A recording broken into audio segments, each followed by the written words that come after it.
अपराधियों के हौसले बुलंद हैं।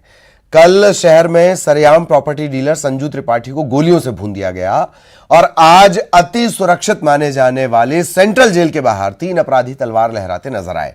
इन अपराधियों ने तलवार लहराने का वीडियो सोशल मीडिया पर अपलोड भी कर दिया। दुस्साहस देखिए इनका। 2 तस्वीरों में आप देखिए किस तरह से बिलासपुर पुलिस को खुली चुनौती बदमाशों की तरफ से दी जा रही है। प्रॉपर्टी डीलर की हत्या के कई घंटे बीत जाने के बाद भी जो अपराधी हैं, आरोपी हैं, वो पुलिस गिरफ्त से बाहर हैं। तलवार लहराने के मामले में जरूर कार्रवाई हुई है। 3 लोग गिरफ्तार किए गए हैं।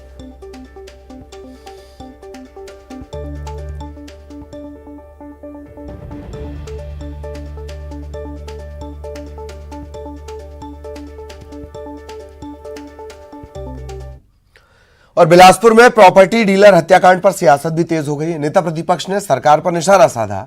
उन्होंने कहा कि प्रदेश में अपराध बढ़ रहा है और पुलिस कुछ कर नहीं पा रही। प्रदेश की न्यायधानी बिलासपुर में कांग्रेस के नेता संजीव त्रिपाठी की जघन्य हत्या की गई है गोली मारकर। ये इस बात का संकेत है कि पूरे छत्तीसगढ़ में अपराधियों के हौसले कितने बुलंद हुए हैं। छत्तीसगढ़ में गैंगवार चल रहा है। अपराधी नित नए अपराध को अंजाम दे रहे हैं और वो पुलिस और प्रशासन की पकड़ से बाहर है। हमारी मांग है छत्तीसगढ़ की सरकार से कि अपराधियों के खिलाफ कड़ी से कड़ी।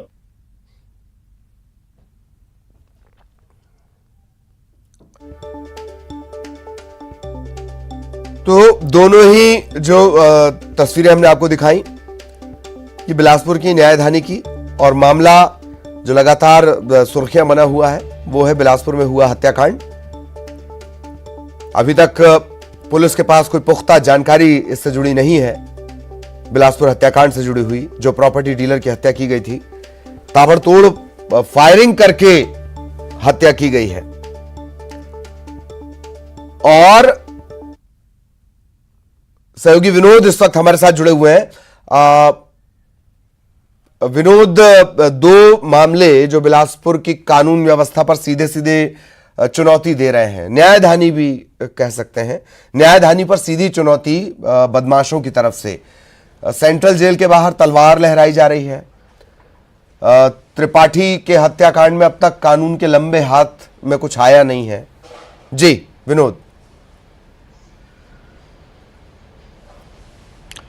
देखिए ललित, सबसे खास बात यह है कि कानून के लंबे हाथ महज दिखावे के लिए हैं, ऐसा जान पड़ता है, और खौफ कहीं पर है नहीं। अगर ऐसा होता तो खासतौर पर जो सिविल लाइन थाना क्षेत्र है उससे महज चंद कदमों की दूरी पर सेंट्रल जेल है, और वहां पर खुलेआम दिन दहाड़े 3 शख्स जो है तलवार लहराते हैं, चुनौती देते हैं कानून को, तो सीधे से समझ में आता है कि पुलिस का कोई डर नहीं है। वहीं दिन दहाड़े 4:15 बजे कल जिस तरह की सकरी बाईपास पर घटना होती है और अभी तक पुलिस हवा में हाथ पैर मार रही है, केवल परिजनों को उठाया गया है और उनसे पूछताछ की जा रही है, उससे साफ है कि पुलिस के हाथ ऐसे कोई सुराग नहीं लगे हैं जिससे अपराधी पकड़े जा सकें। और एक के बाद एक न्यायधानी पूरी तरह से अशांत हो चुकी है। कहीं पर चाकूबाजी की घटनाएं होती हैं, कहीं ब्लेड चलाए जाते हैं, कहीं तलवार लहराई जाती है और कहीं पर गोलियां चलती हैं। इससे साफ है कि पूरी तरह से कानून व्यवस्था जो है वो चौपट हो चुकी है। जब मीडिया का हल्ला होता है तब जरूर दिखाने के लिए विज्ञप्ति वीर बनकर के पुलिस जो है सोशल मीडिया पर वायरल करती है, चेकिंग अभियान चलाती है, लेकिन ऐसा कुछ होता नहीं है। अपराधी बेखौफ घूम रहे हैं और घटनाओं को अंजाम दे रहे हैं, उसे साफ तौर पर समझ में आता है। 16 घंटे से भी ज्यादा का वक्त बीत चुका है। संजू त्रिपाठी के जो हत्यारे हैं वो कौन लोग हैं, कहां से भाग गए? अभी केवल और केवल पुलिस के पास एक जो सूत्र हाथ लगा है कि टोल प्लाजा के पास में एक नीले रंग की कार देखी गई है जिसमें 4 लोग सवार थे। अभी केवल इतना ही हाथ लगा है। परिजनों से पूछताछ में कोई खास जानकारी पुलिस के पास नहीं आई है और सीधे तौर पर इस शक के मामले में जो संजू त्रिपाठी का छोटा भाई है कपिल त्रिपाठी, वो दायरे में है और उसका फोन स्विच ऑफ है लगातार घटना के बाद से। तो पुलिस मानकर के चल रही कि कहीं ना कहीं संजू त्रिपाठी का जो छोटा भाई है उसके विवाद की वजह बन सकती है गोलीकांड। लेकिन जब तक सच सामने नहीं आता तब तक ये सारी चीजें हवा में ही तैरती रहेंगी। और कानून व्यवस्था की बात करें तो कानून व्यवस्था पूरी तरह से चौपट है। दिन दहाड़े हर दिन घटनाएं जो हैं वो राजधानी जो है लाल होती है, न्यायधानी लाल होती है, लेकिन उस पर देखरेख करने वाले जो हैं केवल पलीता लगा करके चलता बनते हैं। और कुल मिलाकर कानून व्यवस्था अगर बात करें ललित, तो न्यायधानी में पूरी तरह से चौपट हो गई है। अपराधियों का राज कायम है और उससे जाहिर है कि जो आम लोग हैं उनमें दहशतगर्दी फैल रही है। जी चलिए, धन्यवाद विनोद इस तमाम जानकारी के लिए। बहुत बहुत शुक्रिया आपका। विनोद विस्तार से जानकारी दे रहे थे।